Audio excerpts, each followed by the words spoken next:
부처에게 가서 당신이 브라흐마의 아들입니까? 라고 묻는다면 그는 미몽의 속세를 벗어나지 못한 중생이여 라고 답할 것입니다.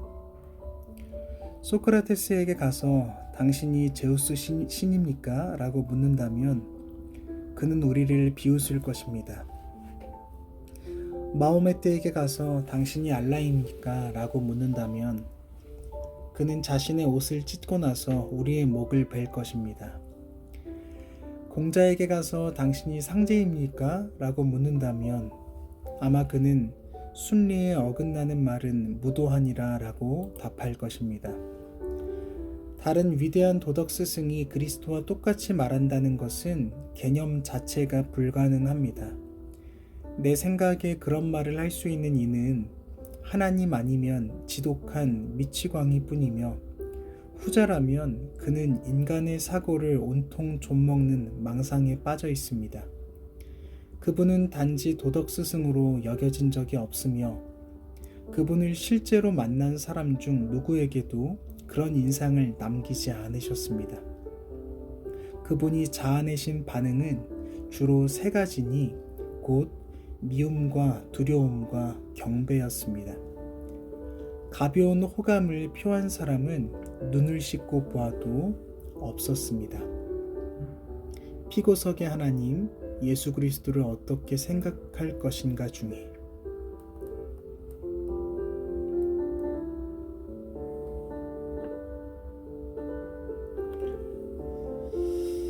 안녕하세요. 5월 25일 목요일 정암교회 라디오 정암톡 인사드립니다. 정암교회가 정발산동에 있는 춤연습실을 대관하여 주일만 예배를 드리다가 주엽동 동조 오피스텔 2층으로 이사를 온 지 어느덧 한 달이 되어 가네요. 물론 4월부터 기존에 계시던 목사님 가정과 예배를 같이 드리며 여기까지 왔지만 5월부터 교회 시설과 관련해서 이것저것 세팅하고 손을 보다 보니 교회 오면 눈에 띄지 않는 할 일들이 제법 생겼습니다. 그래도 심적으로 분주하진 않아서 언제나 감당할 만한 힘을 주시는 하나님께 감사할 따름입니다. 지난번에 이어 오늘도 루이스의 문장으로 시작했는데요.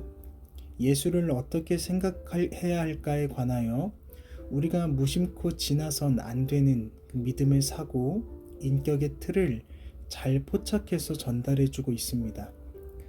진리를 담고 있는 좋은 말과 글이 가지는 힘은 정말 어마어마한 것 같아요. 저는 문득 저 글을 읽으며 우리 시대의 일상적 우상숭배, 제게도 배어있는 간교함을 발견하게 됐어요. 그건 가벼운 호감입니다. 사실 저 문장 서두부터 소개하는 일반의 성인들도 자기 시대에 가벼운 호감을 지닌 존재들은 아니었죠.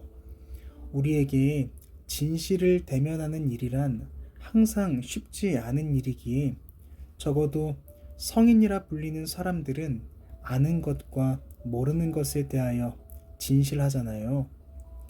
그들과 마주하던 이들이 과연 가벼운 호감으로 그들을 지지할 수 있었을까요? 그리고 하물며 예수님일까요? 예수님은 진리에 관한 모든 걸 아셨잖아요.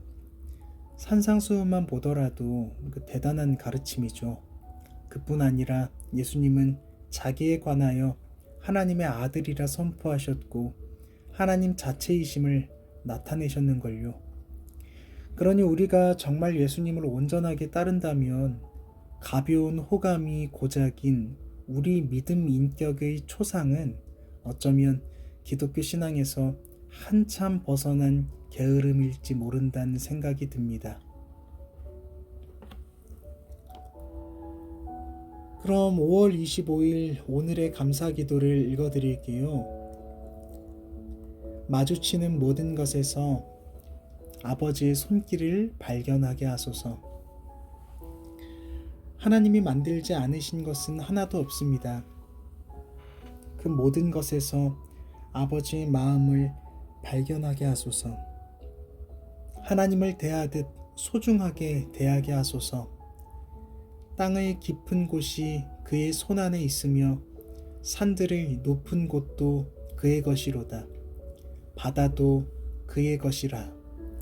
그가 만드셨고 육지도 그의 손이 지으셨도다. 시편 95편 4절 5절 말씀.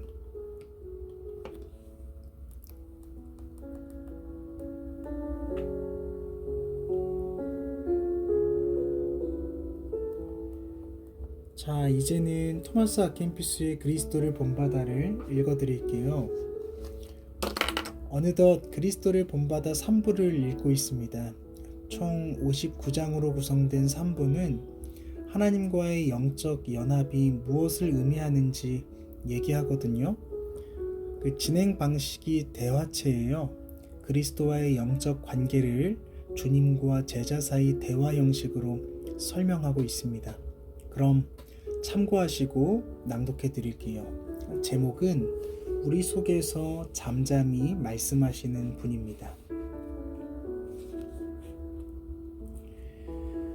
선지자들이나 스승들이 하나님에 대하여 좋은 말을 할 수는 있습니다. 하지만 하나님만이 우리 마음에 가르침을 주시고 선지자들이 한 말을 내면의 의미를 드러내 보여주십니다. 주여 말씀하소서. 당신의 종은 듣겠습니다. 저는 주의 종이오니 깨닫게 하여 주님이 증거하시는 모든 일들을 알게 하소서. 주님의 입에서 나오는 말씀에 귀를 기울이게 하소서. 주님의 말씀이 저에게 이슬처럼 내리게 하소서. 옛날 이스라엘 백성이 모세에게 말했습니다. 당신이 우리에게 말씀하소서. 우리가 듣겠습니다. 하나님이 우리에게 말하지 않게 하소서. 우리가 죽을까 두렵습니다. 그러나 저는 이렇게 기도하지 않겠습니다. 오히려 저는 선지자 사무엘과 같이 겸손히 그리고 열정적으로 기도하겠습니다. 주여 말씀하소서. 당신의 종이 듣겠습니다. 모세나 또 다른 어떤 선지자들이 제게 말하지 않게 하시고 모든 선지자들에게 영감을 불어넣으시고 그들을 깨우쳐 주신 주님만이 말씀하소서. 그들 선지자가 아니고 주님만이 저를 온전히 가르치실 수 있으며 선지자들은 주님이 없으면 아무 유익한 일도 할 수 없기 때문입니다. 선지자들은 말씀을 외칠 수 있을 뿐 성령을 전하지는 못합니다. 선지자들은 무척 아름답게 말하지만 주님이 침묵하시면 저희들 마음에 불을 붙이지는 못합니다. 선지자들은 문헌들을 우리에게 전해주지만 그 의미를 알게 하는 분은 주님이십니다.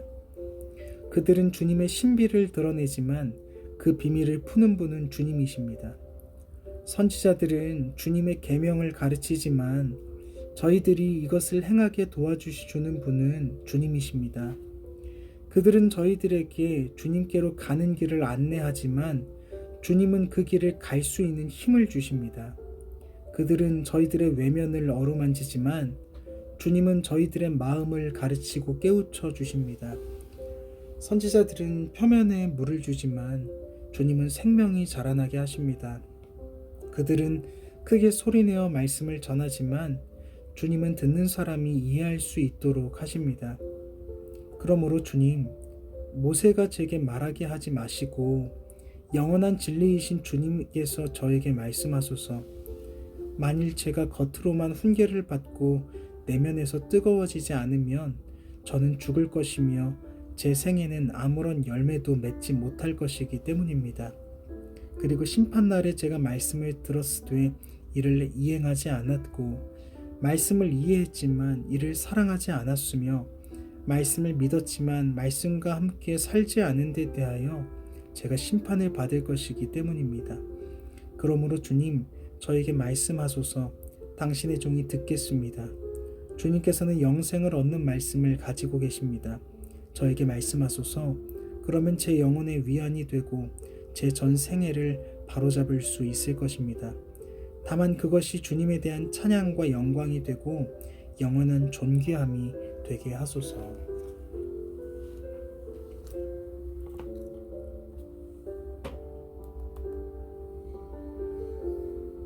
하나님이 사랑하시는 사람들, 그래서 하나님을 사랑하는 사람들은 말씀을 들어야 힘이 납니다. 하나님 말씀을 청종하는 힘을 이미 맛보았기 때문에 다른데 전혀 만족할 수가 없거든요. 그래서 말씀의 사람은 주님 없이는 아무 유익한 일도 할 수 없습니다.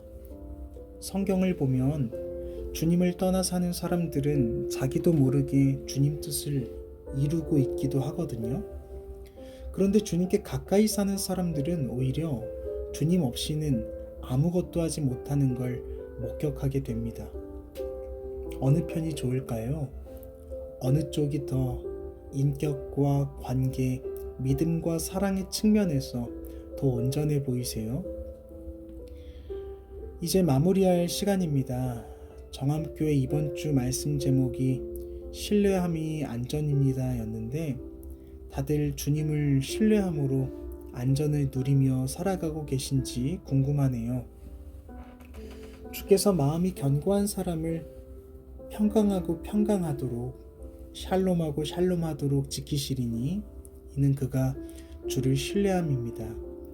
의의 열매는 샬롬이요 의의 결과는 영원한 평안과 안전이니라. 어느 때나 하나님의 종들이 말씀을 붙들며 일상의 승리를 누리길 기도합니다. 우리가 이 세상에서 하나님의 온전한 종이고자 할 때 하나님은 하늘과 땅의 모든 권세로 우리를 영원히 자녀로 여기고 계신다는 사실을 알게 될 줄 믿어요. 우리 멍텅하게 마냥 행복하자 이렇게 서로 말하지 말고 하나님 한 분만으로 복이 짜고 마음으로부터 축복했으면 좋겠습니다. 그럼 오늘은 여기까지 하겠습니다. 그럼 이만 평안하세요.